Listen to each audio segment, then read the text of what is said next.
Oh my gosh, Alan, check out these babies. Why would you do it? Why would you leave it this long? I know, Alan, you didn't know. I'm just saying these are your injectors, and I want to say there was only 3 seats in the package. I don't know, I think you made a point of putting them in the bag, but there was only 3, not 4. I'm a bit concerned that one of them ended up somewhere, so I'm going to contact you straight after this video. But what I wanted to say to everyone, really important information.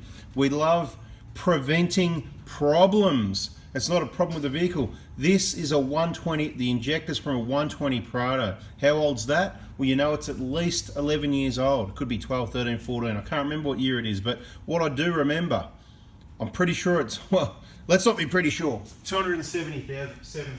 Let me have a look and be surer than sure. Okay, yep.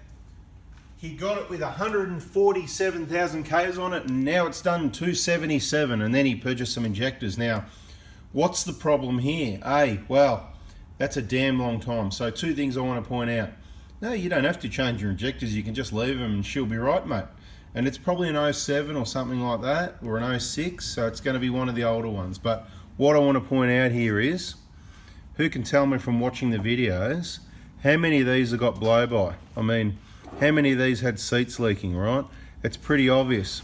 I'm going to go as far as to say 3 in a pretty bad way, and the 4th one was leaking as well. So let's have a look at the 4th one. It's the cleanest one. You can see the most silver left, but you can see it was leaking, deteriorated, not as bad as the others. Leaking after it had taken out the O-ring. Has the O-ring gone hard yet? This is something we like to demonstrate. Let me get my little pick thing, and we'll let's have a look at this O-ring. See if it's still an O-ring or not, because looking at this you can see the blow-by, it was leaking, the mess, and obviously things are about to get worse. And the first step of the process is that heat. It cooks this O-ring, because up here's an oil gallery, right? So let's just have a look if we can get in. No, it's still got a bit of rubberization to it, so it's not plastic yet. So what would have happened in that process is, I'm just going to be rough with it and bust it anyway, but yep, that's an O-ring, and it is still an O-ring. The next step is obviously that goes hard, it cracks, falls to pieces, the oil comes down, and you know, a little bit of oil would have been coming past there anyway, I think, but this, in the meantime, this nozzle's getting absolutely cooked, right? So 270,000 Ks. Now, we do these videos, yeah, I don't, you know, I've said it before, I don't want to sound like I don't care, but I don't care if you change your injectors or not, okay? I don't care if you get the injectors off me or not. What I care about is when you've got problems, I don't want to hear about it, okay? That's why I'm trying to tell you and help everyone, and why I do what I do, okay? This is the deal, right? We've told you the average is to replace injectors. You can see what happens now at 277,000 Ks. It is really bad, okay? Now, it doesn't mean everyone is going to be like this. Some are going to be lucky. Some are going to be like this earlier, okay? That's why we give you our average recommendation. 170,000 Ks, not only just for the seats, but for the injectors as well. So these are the old, worn and flogged and over-fueling and putting in the wrong amount of fuel at the wrong time, and that's what does, clearly, obviously does damage to the pistons. Now, hopefully not too bad. Don't take it the wrong way. It's probably going to be okay. 99% even of vehicles that you do this to. But is it better, well, let me ask you this question. Is it better to, what was my last question? I asked you another question, didn't I? Anyway, it doesn't matter, because I can't hear your answer. We're not here together. I'm just here talking to myself here as usual. Blah, blah, blah. Yeah, I know. But look, information, it's important, right? That's why you're still watching.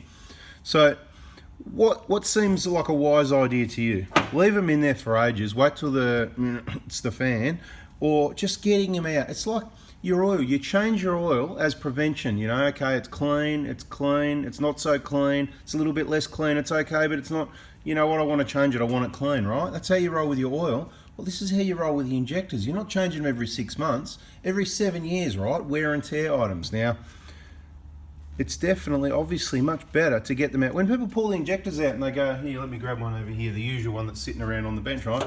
Oh yeah, pulled out, you know, they look pretty good. That's what they're meant to look like. That's what, of course they're going to look good. They don't look worn on the outside, other than, you know, the wear mark there. We've discussed that in other videos, but they don't look worn. The wear's on the inside. That's where the fuel pressure's happening. That's where all the moving parts are. This is just sitting there. It's not going to look worn. So Don't bother saying, oh, you know, they looked pretty good. Yeah, good if they look good. You didn't have this, right? So that's prevention. That's what we want to do.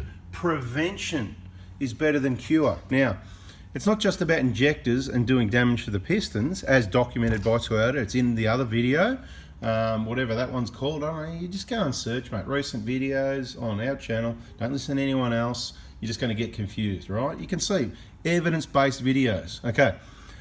Alan J, these are yours in case you don't know. 120 Prado. Blow by on all three. You can see the mess all the way up. Let's get that. Let's have a look. See this one? All right. So there's your. This is what I'm trying to see. Evidence-based video. It's not just me talking about O-rings going, oh yeah, they go like plastic. There it is, guys. Look. You want to see it? Well, that one. See that part of it? It's all just. It's like all cracked up. I don't know if you can see that. You got a big. You're on your cinema screen or what? I don't know.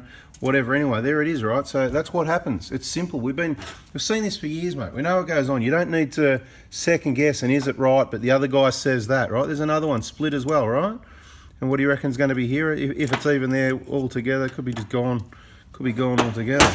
Looks. Oh no, there's a little bit of it left, right? There you go. That's what's left of that O-ring, right? You tell me, mate. Am I making it up? I don't need to make it up. I just tell you what it is. This stuff keeps me busy. I'd rather not do it. Okay. Now, you tell me what's better. Doing it as prevention, looking after your engine in so many ways, not just your pistons. I mean, this, we've described how, see how the messes come up to here into the oil gallery, right? And all these bits of carbonisation, they end up back down at the oil pickup, right? So I hope this, Alan, I hope you've checked the oil pickup, made sure that's clean, and if need be, clean it. Guys, quick tip, don't pull the sump off to clean your oil pickup. Unless it's blocked, okay? You don't pull it off to clean it, you just look through the hole, okay? Watch more videos, get yourself educated, okay? Otherwise you're just doing things you shouldn't be doing, causing other problems. This is 100% avoidable. We've explained it in other videos. Regular, after all, these seats by Toyota, remember the seats that go under here, right? You know, these ones, heaps of them, right? Here they are, right? They're meant to be replaced every 40,000 Ks by a Toyota. That's not what I recommend. So if this is your first video that's popped up from me, you need to get busy. Don't start getting busy texting me. Text me when you want the injector kit. The reason we do it is so that you get these genuine, brand new, the latest upgraded injectors, fresh stock. So you don't end up with Chinese copies. It's not like an oil change where you get some cheap oil. Oh, it doesn't matter, it'll be out again in a few months and I'll put some better stuff in then. This is something that's going in your engine for the next, I'll say 5 to 10 years, in a lot of cases 10 years. 10 years, it's a long time. You want to get it right the first time, okay? So, bada bing, prevention. Why would you leave it? This is the problems from leaving it, okay? These leak, the injectors can become stuck and welded in this sort of area here because of the blow-by, and it really cooks things up, right? Obviously it wrecks your injectors, the heat blowing past here, it's not what's meant to happen, right? All this oily mess ends up in your engine, right? Is that the best thing to lubricate your oil? Cooked carbonised oil with bits of, you know, crap, you know, stuff like this in your engine? Well, nice and clean. Thank you, exactly, right? So, check the other videos. We're going to keep this one short. I hope you got something out of that. Really clear, and bang, there's some more evidence for you, right? So, these are back for a free contamination check. That's what we're about to do now. Bada bing, if they're clear of contamination, you won't hear from me. No news is good news. And check this out, right? Wrong colour gloves. I've got a blue and an orange. Anyway, a bit of R&D. If you do the same thing with different gloves on, and one consistently rips sooner than the other, you know which one's good and which one's rubbish. And at the moment, no sponsorship whatsoever, but TGC nitrile gloves are the go. They don't have to be orange, these just happen to be the high vis ones, but whether they're black or orange, orange is good. I'll tell you what, you can see when they're dirty. You can see when, you know, it's really good to, you know, be clean. You can see what's going on. Then you can touch something knowing that it's reasonable. So just because you've got gloves on doesn't mean you don't wipe your hands and keep them clean. You can touch stuff and whatever. You don't have to be up to your elbows in grease. Anyway, guys, not a video about gloves, but see, there you go. Added information. TGC is the brand of choice at the moment, and we do try lots of different brands of gloves because we do have a glove supplier. Thank you very much. No names mentioned, and bada bing, that's it. Bada boom. The last thing I'm going to say is, if you got something out of that, please subscribe. Give us the thumbs up. Turn the bell on so that you get this information as it comes in and you stay up to date. When it comes in that day, make a time that day to watch it, right? It might come in the morning, might come in the afternoon, might come in at night, might come in twice a day. but it's only going to be about 10 minutes each time, more or less. If you get a long one, save it for the weekend. Anyway, guys, I'm out of here. That was just a quick one, so that's a quick one. It's still 10 minutes. Thanks for watching, guys. See ya.